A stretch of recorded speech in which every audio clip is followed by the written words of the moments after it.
Bismillahirrahmanirrahim. Assalamualaikum warahmatullahi wabarakatuh. Alhamdulillah, pada kesempatan ini akan menyampaikan materi tentang relasi negara dan agama.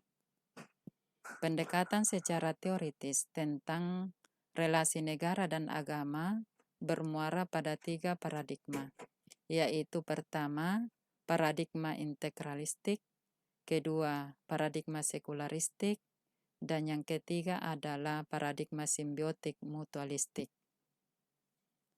Yang pertama adalah paradigma integralistik. Memandang negara dan agama adalah suatu kesatuan yang tidak dapat dipisahkan. Negara adalah lembaga politik dan sekaligus lembaga keagamaan.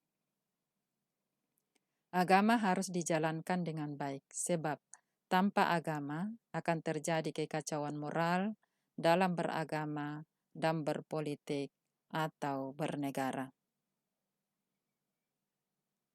Pada model negara ini terdapat 2 kemungkinan. Pertama, warga negara diwajibkan memeluk agama resmi negara.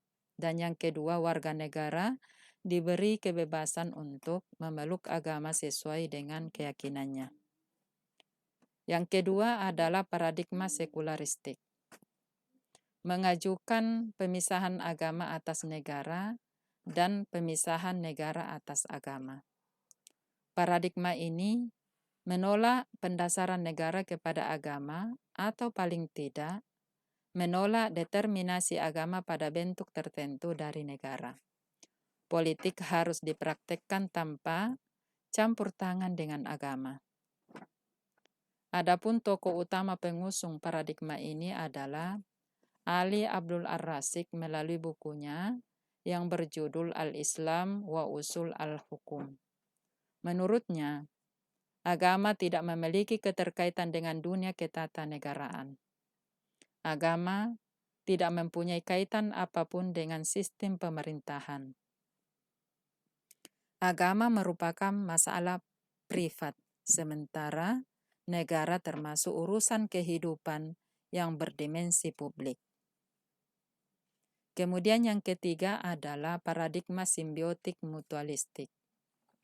Menurut paradigma ini, agama memerlukan negara, karena dengan dukungan politik, eksistensi agama semakin kuat. Di sisi lain, negara membutuhkan kehadiran agama sebagai sumber etika dan moral. Paradigma inilah yang dikembangkan oleh pemikir Sunni seperti Al-Ash'ari, Al-Baghilani, Al-Juwaini, Al-Ghazali, termasuk Al-Mawardi.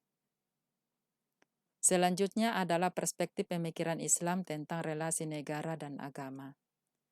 Pemikiran Al-Maududi, seorang pemikir kontemporer, menyatakan, Islam adalah suatu agama paripurna yang memuat tentang prinsip-prinsip yang lengkap tentang semua segi kehidupan, seperti moral, etika, serta petunjuk di bidang politik, sosial, dan ekonomi.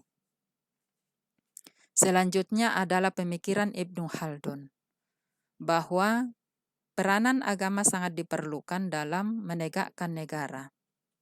Ia melihat peranan agama dalam upaya menciptakan solidaritas di kalangan masyarakat atau rakyat.